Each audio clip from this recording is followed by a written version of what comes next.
মৰমৰ ছাত্ৰ-ছাত্ৰীসকল তোমালোক আটায়ে মৰম লবা আশা কৰোঁ তোমালোক আটায়ে ভালে কুশলে আছা আজি আমি কথা পাতিম নৱম শ্ৰেণীৰ সমাজ বিজ্ঞান ইতিহাসৰ দ্বিতীয় অধ্যায় ভাৰতীয় জাতীয়তাবাদৰ উন্মেষণ এই পাঠটিৰ প্ৰশ্ন উত্তৰসমূহ ছাত্ৰ-ছাত্ৰীসকল বলা আমি প্ৰশ্ন উত্তৰসমূহলৈ যাওঁ মৰমৰ ছাত্ৰ-ছাত্ৰীসকল 1 নম্বৰ প্ৰশ্নটি হ'ল ভাৰতীয় জাতীয়তাবাদৰ উন্মেষণৰ প্ৰথম অৰ্থাৎ প্ৰধান কাৰকটো কি সময় উল্লেখ কৰি লিখা তোমালোকৰ পৰীক্ষা কাকতত পৰীক্ষাত হয়তো প্ৰশ্নটো প্ৰথম কাৰণো আহিব পাৰে প্ৰথম কাৰক অথবা প্ৰধান কাৰক বুলিও উল্লেখ থাকিব পাৰে সময় উল্লেখ কৰি লিখিব দিছে আমি উত্তৰটো লিখিম ভাৰতীয় জাতীয়তাবাদৰ উন্নয়নৰ প্ৰথম প্ৰধান কাৰকটো হ'ল পাশ্চাত্য শিক্ষাৰ প্ৰভাৱ ইয়াৰ সময় হ'ল 19 শতাব্দীৰ পঞ্চম দশকত অৰ্থাৎ 1857 খ্ৰীষ্টাব্দত আমি ইয়াৰ পিছৰ প্ৰশ্নটিলৈ যাওঁ 2 নম্বৰ প্ৰশ্নটি হ'ল আনন্দমঠ উপন্যাসৰ ৰচয়িতা কোন ইয়াৰ উত্তৰ হ'ব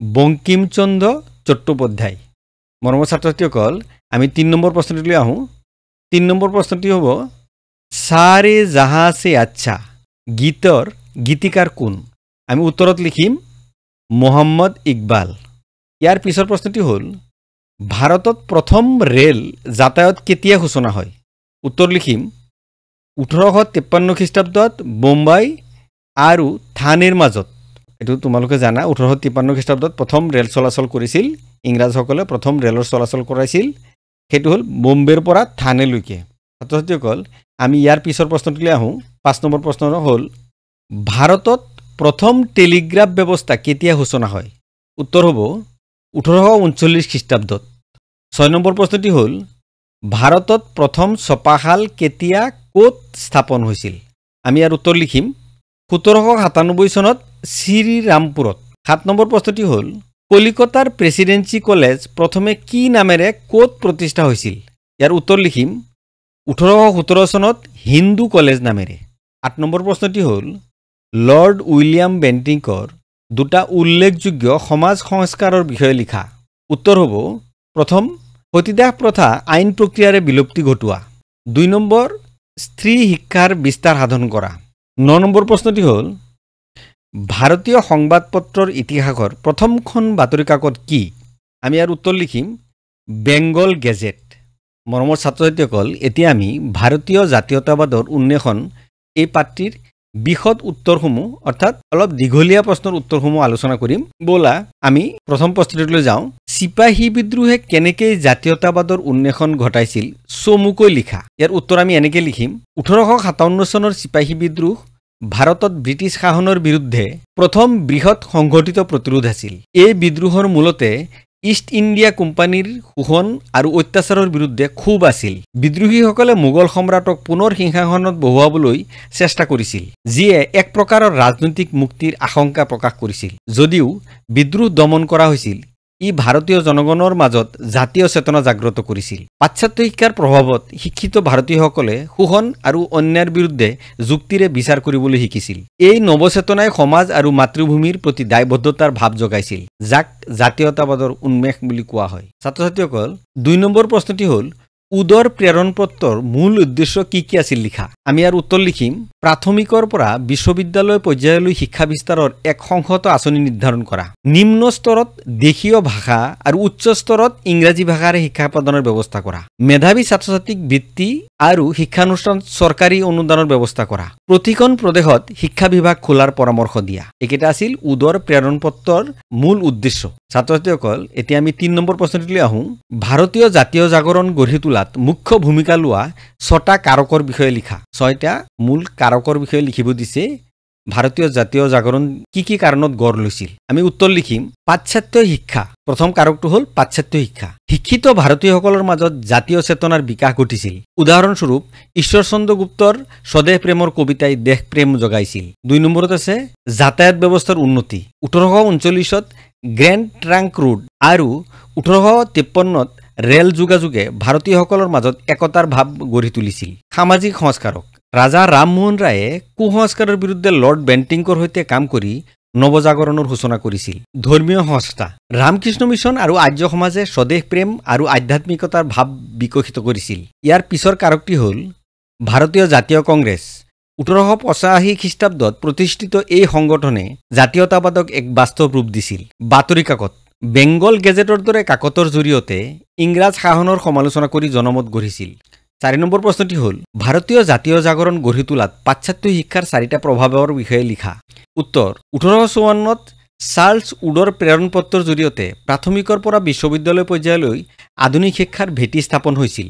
বংগভাষীৰ মাজত পাশ্চাত্য চিন্তাবিদ যেনে ভল্টেয়াৰৰ আদৰ্শৰ প্ৰভাৱে একতাৰ ভাৱ জগাইছিল। কলিকতাৰ শিক্ষিত সমাজৰ পৰা জাতীয় চেতনাৰ সূচনা হৈছিল, য'ত বংকিমচন্দ্ৰৰ বন্দে মাতৰম গীতে মাতৃভূমিৰ প্ৰতি ভক্তি জগাইছিল। 1835 খ্ৰীষ্টাব্দত লৰ্ড মেকেলৰ পৰামৰ্শত ইংৰাজী মাধ্যমত পাশ্চাত্য শিক্ষা প্ৰৱৰ্তনে ভাৰতীয়সকলক আধুনিকতাৰ পথত আগুৱাই লৈ গৈছিল। মৰমৰ ছাত্ৰ ছাত্ৰীসকল, এতিয়া আমি আহোঁ 5 নম্বৰ প্ৰশ্নটিলৈ। ভাৰতীয় জাতীয় জাগৰণ গঢ়ি তোলাত যাতায়াতৰ উন্নতিয়ে কেনেকৈ প্ৰভাৱ পেলাইছিল লিখা। ইয়াৰ উত্তৰ আমি লিখিম ব্ৰিটিছ শাসনৰ সময়ত যাতায়াতৰ ব্যৱস্থাৰ উন্নতিয়ে ভাৰতীয় জাতীয় জাগৰণত গুৰুত্বপূৰ্ণ ভূমিকা পালন কৰিছিল। 1839 খ্ৰীষ্টাব্দত কলিকতাৰ পৰা দিল্লীলৈ গ্ৰেণ্ড ট্ৰাংক ৰোড আৰু 1853 খ্ৰীষ্টাব্দত বোম্বেৰ পৰা থানেৰ মাজত ৰেল যোগাযোগ আৰম্ভ হৈছিল। লৰ্ড ডেলহাউছিৰ সময়ত ৰাস্তা ঘাট আৰু টেলিগ্ৰাফৰ সম্প্ৰসাৰণে দেশৰ বিভিন্ন প্ৰান্তক সংযোগ কৰিছিল।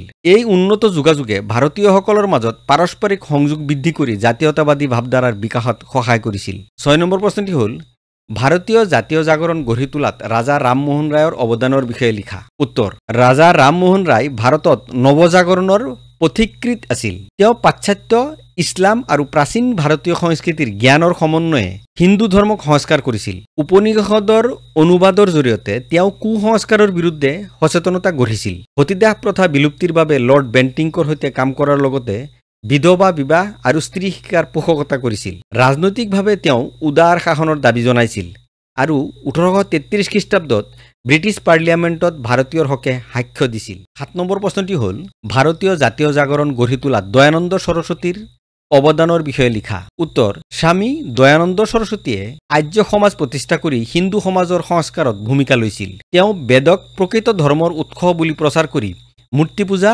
আৰু বহুদেৱবাদৰ বিৰোধিতা কৰিছিল। শুদ্ধি আন্দোলনৰ জৰিয়তে ধৰ্মান্তকৰণৰ পথ মুকলি কৰি হিন্দু জাতীয়তাবাদ গঢ়াত সহায় কৰিছিল। বাল্য বিবাহৰ বিৰোধিতা আৰু স্ত্ৰী শিক্ষাৰ প্ৰচাৰেও সমাজত নতুন চেতনা জগাইছিল। 8 নম্বৰ প্ৰশ্নটি হ'ল ভাৰতীয় জাতীয় জাগৰণ গঢ়ি তোলাত কেশৱ চন্দ্ৰ সেনৰ অৱদানৰ বিষয়ে লিখা। উত্তৰ হ'ব কেশৱ চন্দ্ৰ সেনে 1867ত প্ৰাৰ্থনা সমাজ প্ৰতিষ্ঠা কৰি দক্ষিণ ভাৰতত সংস্কাৰ আন্দোলনৰ সূচনা কৰিছিল। এই সমাজে বিধৱা বিবাহ আৰু স্ত্ৰী শিক্ষাৰ পোষকতা কৰিছিল। জাষ্টিছ মহাদেৱ গোবিন্দ ৰানাডেৰ নেতৃত্বত বিধৱা বিবাহ সংস্থা আৰু দাক্ষিণাত্য শিক্ষা সমাজ গঢ়ি উঠিছিল, যিয়ে জাতীয়তাবাদী ভাৱধাৰাৰ প্ৰসাৰত সহায় কৰিছিল। 9 নম্বৰ প্ৰশ্নটি হ'ল ভাৰতীয় জাতীয় জাগৰণ গঢ়ি তোলাত ৰামকৃষ্ণ পৰমহংসৰ অৱদানৰ বিষয়ে লিখা। উত্তৰ ৰামকৃষ্ণ পৰমহংসৰ শিক্ষাৰ ওপৰত ভিত্তি কৰি স্বামী বিবেকানন্দই ৰামকৃষ্ণ মিছন প্ৰতিষ্ঠা কৰিছিল। ৰামকৃষ্ণৰ সৰল উপমাৰ জৰিয়তে ধৰ্মীয় চেতনা জাগ্ৰত হৈছিল। বিবেকানন্দই স্বদেশ প্ৰেম, আত্মবিশ্বাস আৰু আধ্যাত্মিকতাৰ ভাৱ জগাই ভাৰতীয় জাতীয়তাবাদক শক্তিশালী কৰিছিল। 10 নম্বৰ প্ৰশ্নটি হ'ল ভাৰতীয় জাতীয় জাগৰণ গঢ়ি তোলাত এনি বেচান্তৰ অৱদানৰ বিষয়ে লিখা। উত্তৰ হ'ব এনি বেচান্তে থিঅ'ছফিকেল ছ'চাইটিৰ জৰিয়তে ভাৰতীয় সংস্কৃতি আৰু আধ্যাত্মিকতাৰ পুনৰুদ্ধাৰত গুৰুত্ব দিছিল। 1898ত বাৰাণসীত চেণ্ট্ৰেল হিন্দু স্কুল প্ৰতিষ্ঠা কৰিছিল, যি পিছলৈ বেনাৰস হিন্দু বিশ্ববিদ্যালয় হৈছিল। 1916 খ্ৰীষ্টাব্দত হোম ৰুল লীগ গঠন কৰি স্বশাসনৰ প্ৰচাৰ কৰি জাতীয় জাগৰণত অৱদান আগবঢ়াইছিল। 11 নম্বৰ প্ৰশ্নটি হ'ল আলিগড় আন্দোলন কি? এই আন্দোলনে মুছলমানসকলক কেনেকৈ আধুনিক চিন্তা চৰ্চাৰ পথ দেখুৱাইছিল লিখা। উত্তৰ আলিগড় আন্দোলন হ'ল সৈয়দ আহমদ খানৰ নেতৃত্বত মুছলমান সমাজক পাশ্চাত্য শিক্ষাৰে শিক্ষিত কৰি জাতীয়তাবাদীৰ চেতনা জাগ্ৰত কৰাৰ প্ৰয়াস। 1875 খ্ৰীষ্টাব্দত আলিগড়ত মোহাম্মদান এংলো ইণ্ডিয়ান কলেজ প্ৰতিষ্ঠা কৰি তেওঁ মুছলমানসকলৰ মাজত আধুনিক শিক্ষাৰ প্ৰসাৰ ঘটাইছিল। এই কলেজে ৰাজনৈতিক চেতনা বিকশিত কৰি কুসংস্কাৰৰ পৰা মুক্তিৰ পথ দেখুৱাইছিল, যি পিছলৈ 1920 খ্ৰীষ্টাব্দত আলিগড় মুছলিম বিশ্ববিদ্যালয় হৈছিল। এতিয়া আমি আহোঁ 13 নম্বৰ প্ৰশ্নটি হ'ল বাতৰি কাকতৰ জন্মই কেনেকৈ ভাৰতীয়সকলৰ মাজত জাতীয়তাবাদী চিন্তাৰ উন্মেষ ঘটাইছিল বৰ্ণনা কৰা। উত্তৰ 1780 খ্ৰীষ্টাব্দত জেমছ আগাষ্টাছ হিকিৰ বেংগল গেজেটৰ জৰিয়তে ভাৰতত বাতৰি কাকতৰ সূচনা হৈছিল। পিছলৈ বঙালী আৰু উৰ্দু ভাষাৰ কাকত যেনে বংগদৰ্শন, অমৃত বাজাৰ পত্ৰিকা আদিয়ে ইংৰাজ শাসনৰ শোষণৰ সমালোচনা কৰি জনমত গঢ়িছিল।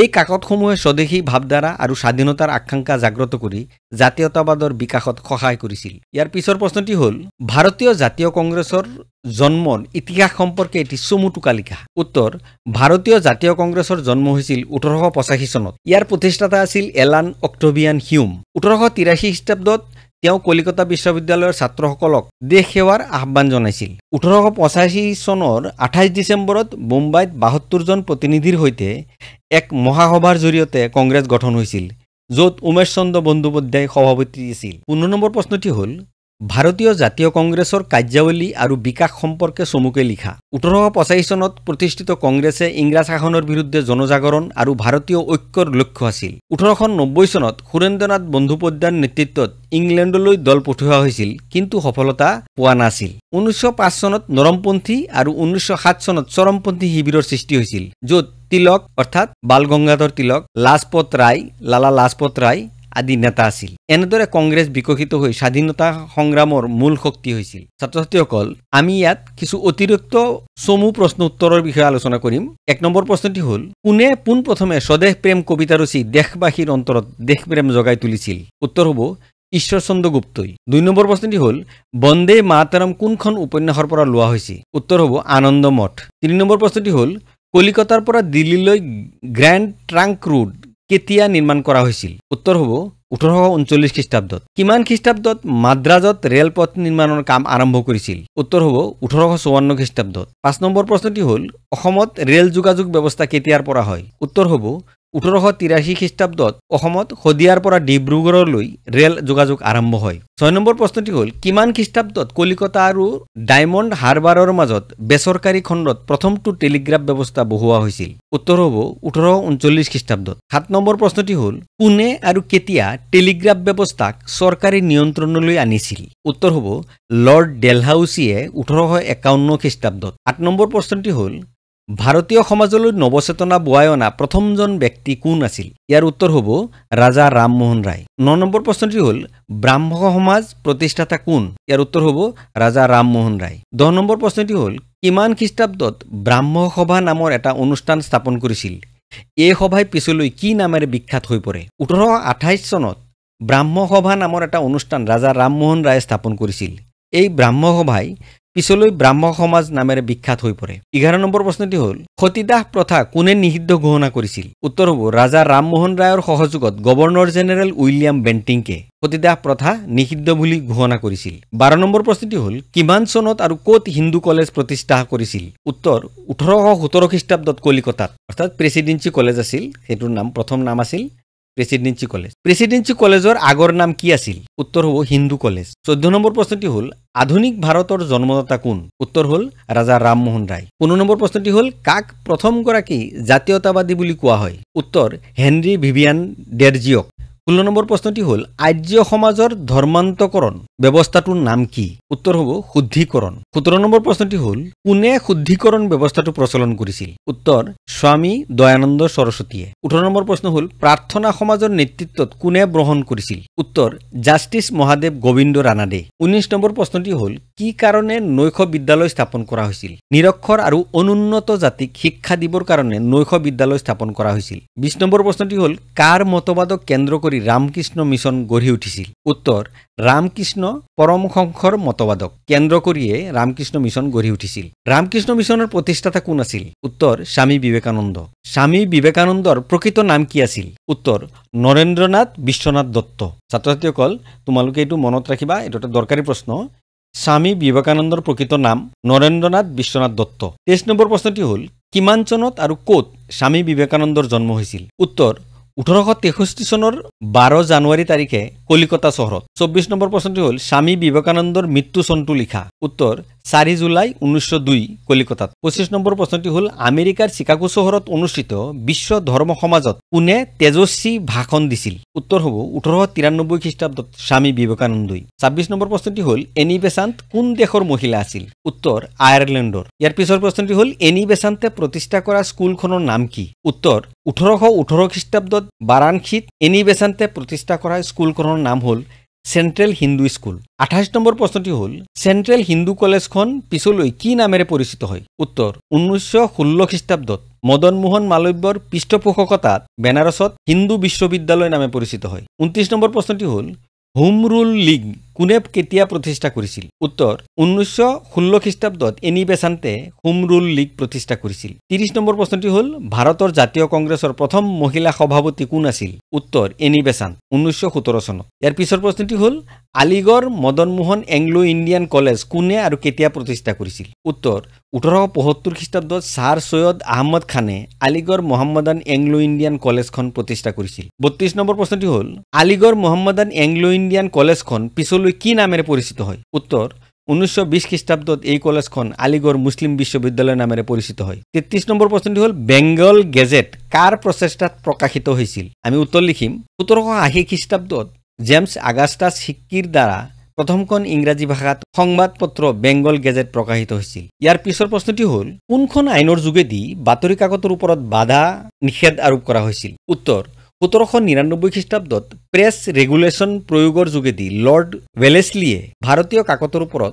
বাধা নিষেধ আৰোপ কৰিছিল ইয়াৰ পিছৰ প্ৰশ্নটি হ'ল কিমান চনত আৰু কোনে কুখ্যাত প্ৰেছ আইন জাৰি কৰিছিল উত্তৰ হ'ব লৰ্ড লিটনে 1878 খ্ৰীষ্টাব্দত কুখ্যাত প্ৰেছ আইন জাৰি কৰিছিল ইয়াৰ পিছৰ প্ৰশ্নটি হ'ল কোনে কেতিয়া অস্ত্ৰ আইন বলবৎ কৰিছিল উত্তৰ গভৰ্ণৰ জেনেৰেল লৰ্ড লিটনে 1878 খ্ৰীষ্টাব্দত অস্ত্ৰ আইন বলবৎ কৰিছিল 37 নম্বৰ প্ৰশ্নটো হ'ল ইণ্ডিয়ান এছ'চিয়েশ্যন কোনে প্ৰতিষ্ঠা কৰিছিল উত্তৰ বংগীয় নেতা সুৰেন্দ্ৰনাথ বন্দ্যোপাধ্যায়ে 38 নম্বৰ প্ৰশ্ন কাৰ কাৰ্যকালত ICS পৰীক্ষাৰ পৰীক্ষাৰ্থীৰ উচ্চতম সীমা 21ৰ পৰা 19 বছৰলৈ হ্ৰাস কৰিছিল উত্তৰ লৰ্ড লিটনৰ কাৰ্যকালত 39 নম্বৰ প্ৰশ্ন এলেন অক্টেভিয়ান হিউম কোন আছিল উত্তৰ হ'ল এলেন অক্টেভিয়ান হিউম এজন অসামৰিক বিষয়া আছিল কাৰ কাৰ্যকালত ভাৰতীয় জাতীয় কংগ্ৰেছ প্ৰতিষ্ঠা হয় উত্তৰ গভৰ্ণৰ জেনেৰেল লৰ্ড ডাফৰিনৰ কাৰ্যকালত ইয়াৰ পিছৰ প্ৰশ্নটি হ'ল ভাৰতীয় জাতীয় কংগ্ৰেছৰ জন্মদাতা কোন উত্তৰ হ'ল এলেন অক্টেভিয়ান হিউম 42 নম্বৰ প্ৰশ্নটি হ'ল